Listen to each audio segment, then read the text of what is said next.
प्यारे दोस्तों, कैसे हैं आप लोग। आई होप आप लोग अच्छे हों और अपनी पढ़ाई अच्छे से कर रहे हों और बोर्ड की तैयारी आपकी अब एकदम हाई लेवल पे चल रही हो, क्योंकि अब यहाँ पे रहने का कोई भी वजूद नहीं रह गया है।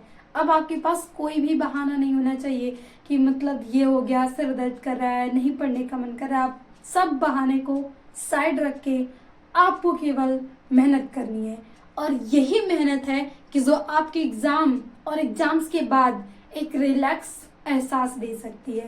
नहीं तो अगर इधर मेहनत नहीं किए तो फिर एग्जाम में जो टेंशन 3 घंटे इस तरीके से बीतेंगे आपके कि बस आप ये सोच के रह जाएंगे कि काश मैंने पढ़ा होता, काश मैंने पढ़ा होता, काश अगर पढ़ा होता तो ये क्वेश्चन आते।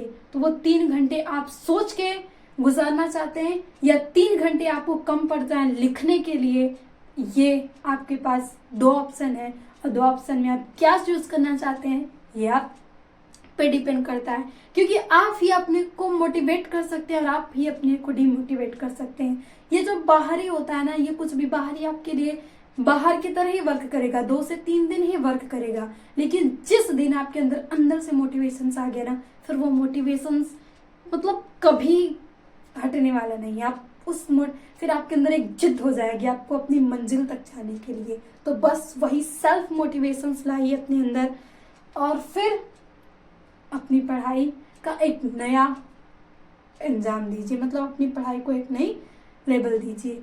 तो हम जो स्टार्ट किए थे सेक्ट नवंबर फिजिक्स, तो आज उसका दूसरे टॉपिक का सेशंस है और दूसरे टॉपिक में बेहद ही इंपॉर्टेंट कूलॉम्स लॉ पढ़ेंगे। और इस कूलॉम्स लॉ से क्वेश्चन, डिफिनेशंस और इसका फार्मूला पूछा ही पूछा जाता है। कोई ना कोई यहाँ से एमसीक्यू मतलब कुछ भी तो यहाँ से जरूर बनेगा।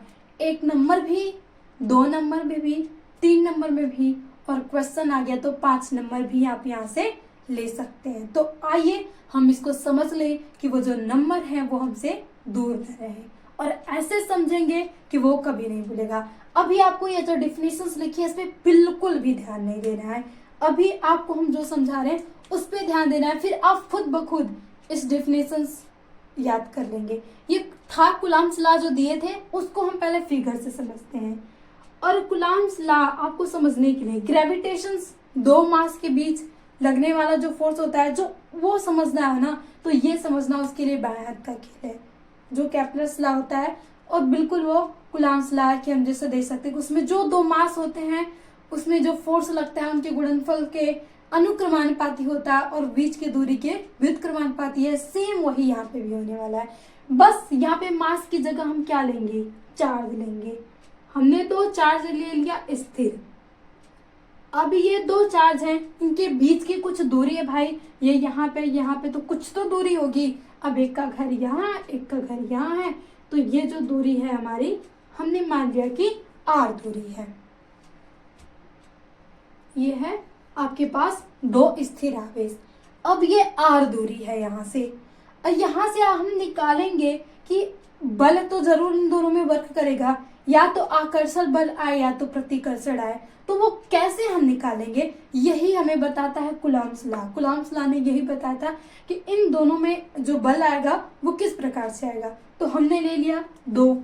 तो जो पहला इन्होंने बताया था कि जो फोर्स लगेगा यहाँ से वो अनुक्रमानुपाती होगा। देखिए बहुत डिफिनेशंस में लिखा भी है कि 2 स्थिर बिंदु आवेश, हमने बिंदु आवेश ले लिया है, आवेशों के बीच लगने वाला आकर्षण या प्रतिकर्षण प्लस माइनस है तो आकर्षण, प्लस प्लस है तो प्रतिकर्षण, माइनस माइनस है तो प्रतिकर्षण।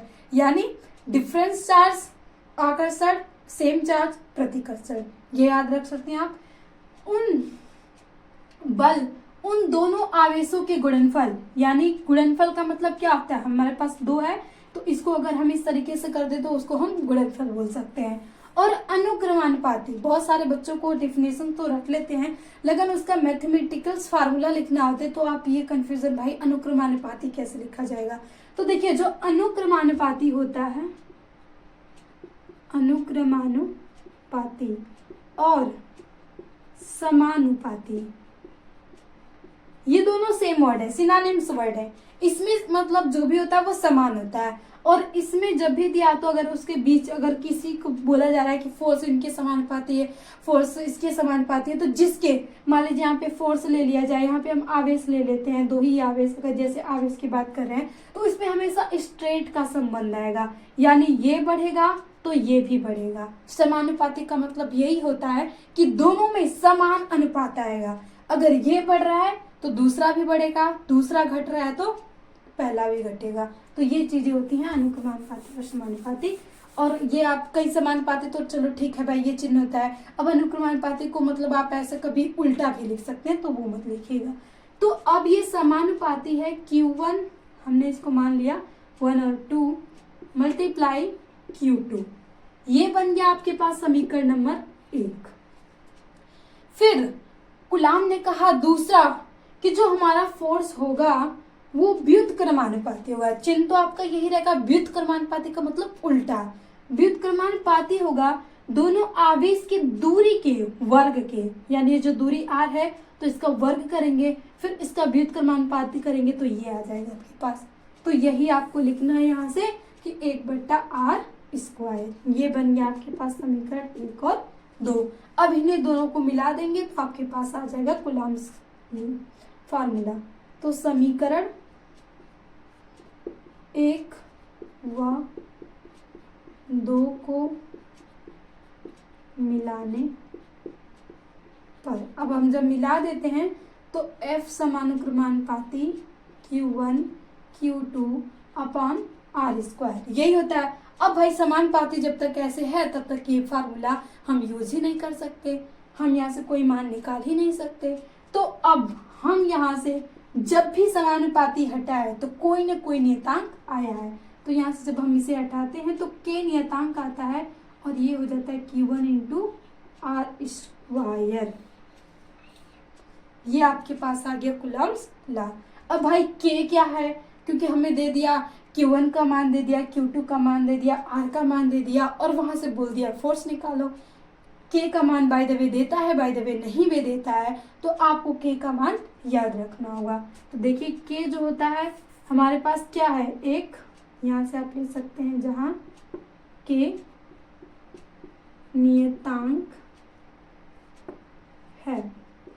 K बराबर आप लिख सकते हैं 1/4πε0, यहाँ से लिख सकते हैं।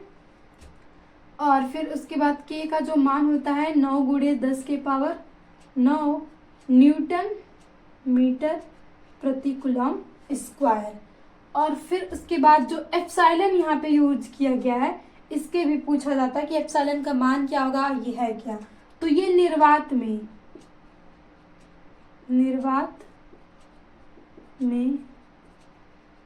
विद्युतशीलता है और इसका मान होता है 8.85 गुणे 10 के पावर -12 कूलम स्क्वायर प्रति न्यूटन मीटर स्क्वायर, यहाँ पे भी स्क्वायर रहेगा। तो ये होता है आपके पास डिफिनेशंस।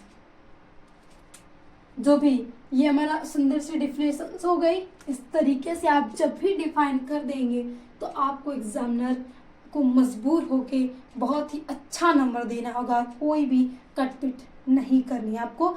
थोड़ा बोर्ड्स में लिखित होता है तो आपको अपनी राइटिंग्स पे भी ध्यान देना है। तो प्लीज़ अभी भी टाइम है, आप थोड़ा अपनी राइटिंग पे भी सुधार कर लीजिएगा अगर आपकी राइटिंग थोड़ी अच्छी ना हो। लेकिन बाकी जिसकी अच्छी है तो वो बेहतर है, क्योंकि 12 तक आते आते तो बहुत सारे लोगों की बहुत ही अच्छी राइटिंग हो जाती है, लेकिन कुछ ऐसे भी स्टूडेंट होते हैं वो थोड़ा बिगड़ जाती है। तो थोड़ा सा अपना ध्यान राइटिंग पे ही देखिए, थोड़ा ओवर राइटिंग ना हो, साफ सुथरा हो, फिर एग्जामिनर्स का दिमाग भी साफ सुथरा रहेगा।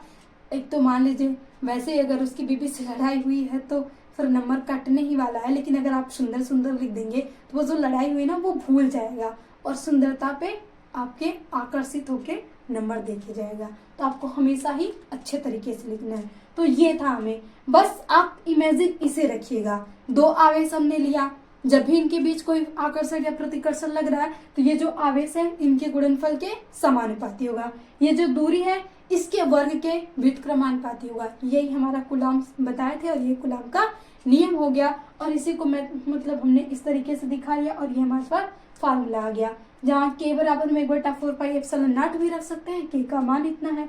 अब देखिए यहाँ से पूछा जाए तो बल है तो भाई इसकी जो यूनिट होगी वो न्यूटन ही होगी, और आप k का निकालेंगे तो k वही अपोजिट हो जाएगा ना, यहाँ से k बराबर आप लिखेंगे तो F/r² Q1 × Q2 ये हो जाता है। तब आपके पास यूनिट ये आ जाती है, क्योंकि F की न्यूटन और R की मीटर स्क्वायर, और दो आवेश है तो एक का कूलॉम दूसरा कूलॉम स्क्वायर हो जाएगा, तो ये इसकी यूनिट हो गई।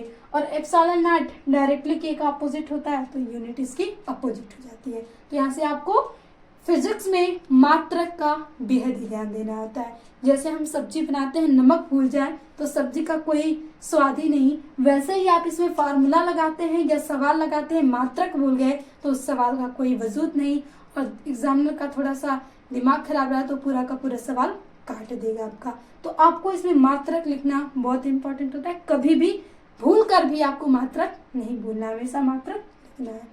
तो आई होप कि आप लोगों को कूलॉम का नियम अच्छे से समझ में आ गया हो। तो अगर आपको सेशन अच्छा लगा हो तो प्लीज़ लाइक शेयर कर दीजिएगा और बेल आइकन को दबा लीजिएगा कि जो भी नेक्स्ट आए हैं, अगर आप नए हैं तो आपको नेक्स्ट नोटिफिकेशन मिल सके क्लास की। तो इसी के साथ थैंक यू, मिलते हैं नेक्स्ट सेशन में। बी हैप्पी, हमेशा प्रसन्न रहिए दोस्तों, कभी भी टेंशन ना लीजिए। प्रसन्न रहेंगे आपके साथ पॉजिटिव चीज़ें होंगी।